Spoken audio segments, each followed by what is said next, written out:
Brought to you by 5paisa.com. Investing made easy and rewarding. Download the app now. नमस्कार, मैं हूं आलोक जोशी और आप देख रहे हैं बिज़ अड्डा। और बिज़ अड्डा में आज बात होगी बाज़ार में मचे हाहाकार की और ऐसे में क्या कर सकते हैं इसकी। लेकिन उससे पहले आपको मैं याद दिला दूं कि 5 पैसा आपके लिए एक एक्सक्लूसिव ऑफ़र लाया है। 5 पैसा में खोलिए अपना डीमैट और ट्रेडिंग अकाउंट, जिसके ज़रिए अगर आप किसी IPO में अप्लाई करते हैं और UPI मैंडेट देते हैं तो लिस्टिंग के बाद उसी कंपनी के शेयर्स में ट्रेडिंग करने पर जो ब्रोकरेज लगती है उस पर आपको मिलेगा 2,000 रुपये तक का कैशबैक। और ये जो ऑफ़र है ये लिस्टिंग के बाद 15 दिनों तक वैलिड रहेगा, इसलिए अब देर मत कीजिए, जल्दी कीजिए, इस ऐप को डाउनलोड कीजिए और अपना अकाउंट खोल लीजिए 5 पैसा ऐप में। इस ऐप को डाउनलोड करने का लिंक इस वीडियो के डिस्क्रिप्शन बॉक्स में मौजूद है और जब आप उसे क्लिक करेंगे तो उसके नियम और शर्तें अपने आप ध्यान से ज़रूर पढ़ लीजिएगा। जो भी आपके मन में शंकाएं हैं, अगर आपको समझ में नहीं आती है कोई बात तो पूछ भी सकते हैं आप। फ़ोन करके भी पूछ सकते हैं और ईमेल पर भी पूछ सकते हैं, तो वहाँ उस सेक्शन में कस्टमर सर्विस से कांटेक्ट करके सवाल जवाब भी कर लें। और अब बताते हैं आज का हाल बाज़ार का। बाज़ार का हाल आप देख चुके होंगे।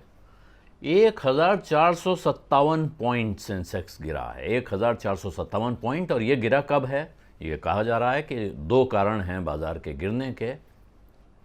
निफ्टी ने 15,500 का जो लेवल है उसको ब्रीच कर दिया है, उससे नीचे चला गया है। बाज़ार में एक तरह से घबराहट फैली हुई है। कारण एक महंगाई, और महंगाई के साथ दूसरा कारण चीन में दोबारा कोरोना फैलने का डर, चीन में लॉकडाउन की खबरें जो आती हैं उससे बाज़ार घबराया हुआ है। ये दो बड़े कारण हैं बाज़ार में कमज़ोरी के। महंगाई हमारे देश की जो आई है वो उसके बाद आई है, बाज़ार बंद होने के बाद आई है। शाम को आंकड़ा आता है और उसको देखें तो पिछले महीने के मुकाबले कुछ बेहतर आई है। 7.79% की रफ्तार से पिछले महीने महंगाई बढ़ रही थी, इस बार वो 7.0504 के आसपास आई है। तो वो महंगाई के मोर्चे पे हल्की सी राहत, लेकिन ये राहत नहीं है। राहत क्यों नहीं है? क्योंकि रिजर्व बैंक को महंगाई चाहिए 4% प्लस माइनस 2%, यानी 2% से 6% के बीच में। ये 7 पर है और अभी आने वाली 2-3 तिमाही तक ये 6% के नीचे पहुंच जाएगी, इसकी कोई संभावना नहीं है। RBI की अपनी रिपोर्ट में कहा गया है कि कम से कम 2 तिमाही तो ये 6% से ऊपर रहेगी।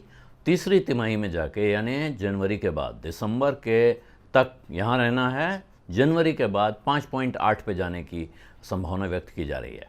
लेकिन फिक्र भारत की महंगाई से ज़्यादा अमेरिका की महंगाई है। अमेरिका में महंगाई 40 साल की नई ऊंचाई पर है और वहाँ इसकी वजह से ब्याज दरों में जो हेरफेर हो रहे हैं वो बाज़ार से बड़े पैमाने पे पैसा खींच रहे हैं। जो विदेशी निवेशक हैं वो यहाँ से पैसा निकाल रहे हैं।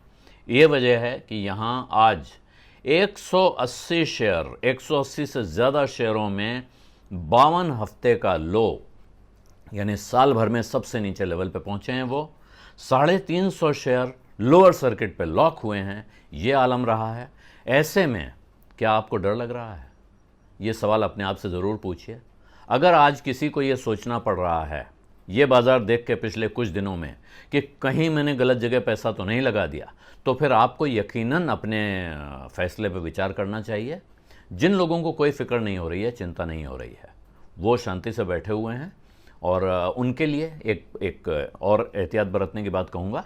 तमाम मैसेजेस आ रहे हैं, इस समय बरसात है आपके पास मैसेजेस की, संदेशों की, कि बाज़ार गिरा हुआ है, ये बहुत सुनहरा मौका है ख़रीद का। मैं आपको सावधानी बरतने की सलाह दूंगा। बाज़ार गिरा हुआ है, ख़रीद का अच्छा मौका है, इससे मैं कतई इनकार नहीं करता हूँ। लेकिन बाज़ार इससे चढ़ा हुआ था, वहाँ भी आपके पास ख़रीद का अच्छा मौका था। और कल पता नहीं बाज़ार यहीं पे गिर के रुकने वाला है या इससे और नीचे जाने वाला है। कल फिर आप अगर कहें कि भाई ख़रीद का मौका तो आज आया है, हमने कल ख़रीद लिया। इसलिए बाज़ार में बड़े पैमाने पर कूदने से पहले सावधानी बरतिए। अपने सारे सवाल अपने से ज़रूर पूछिए जो आपको पूछने हैं, कि जो पैसा मैं लगाने जा रहा हूँ इसकी मुझे हाल फिलहाल ज़रूरत तो नहीं पड़ने वाली है। कहीं मैं कोई ऐसा पैसा मार्केट में तो नहीं लगा दे रहा हूँ इस चक्कर में कि गिर गया है कल तेज़ी से चढ़ेगा। क्योंकि इस बात की कोई गारंटी नहीं है कि बाज़ार अगर आज गिरा हुआ है तो कल तेज़ी से चढ़ेगा। बाज़ार चढ़ेगा, यकीनन चढ़ेगा। आपको एक आज हमारे मित्र हैं PV सुब्रमण्यम, फाइनेंशियल ट्रेनर हैं, उन्होंने एक ट्वीट किया, वो मैं उदाहरण के तौर पर बता रहा हूँ। वो कह रहे हैं अगर आपने 1979 में 1979 में सेंसेक्स में 10,000 रुपये लगा दिए होते और उसके बाद आप सो गए होते। सो गए का अर्थ है कि आपने उस बारे में कुछ सोचा विचारा नहीं होता और आप 2022 में दोबारा जागते, तो ये पैसा आपका जो है ये 82 लाख रुपए हो चुका होता। 10,000 रुपये का 82 लाख रुपए। और क्योंकि आप सो रहे होते इसलिए आपको सारी चिंताएं, asset allocation, asset rotation, risk in equity, ये सब सोचने की शायद फुर्सत नहीं होती या आवश्यकता नहीं पड़ती, क्योंकि आप तो सो रहे थे। लेकिन जब आप जागते तो आप बहुत अमीर होते।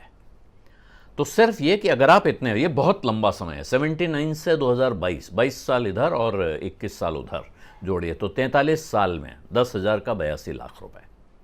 लेकिन 43 साल पहले आप सेंसेक्स में 10,000 रुपये लगा नहीं सकते थे। ये अलग बात है, ये सिद्धांत में अच्छा है। क्यों नहीं लगा सकते थे? क्योंकि तब सेंसेक्स का एक्सचेंज ट्रेडेड फंड नहीं मिलता था। आज मिलता है, सेंसेक्स का भी मिलता है, निफ्टी का भी मिलता है।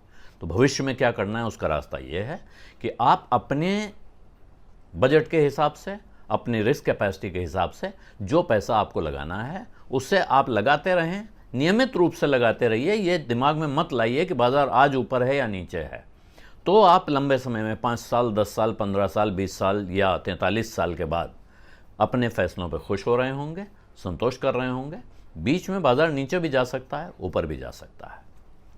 अगर आप उसके फेर में पड़े रहे तो मुश्किल होगी। एक और सावधानी बरतने को कहूँगा, ये जो वीडियोस हम लोग चलाते हैं इसके बीच में आपको कुछ विज्ञापन दिखाई पड़ते हैं।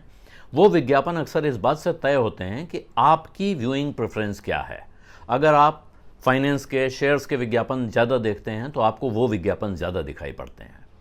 इसमें आने वाले किसी विज्ञापन में आपको किसी कंपनी के शेयर खरीदने की सलाह दी जा रही है तो उससे हमारा कोई लेना देना नहीं है।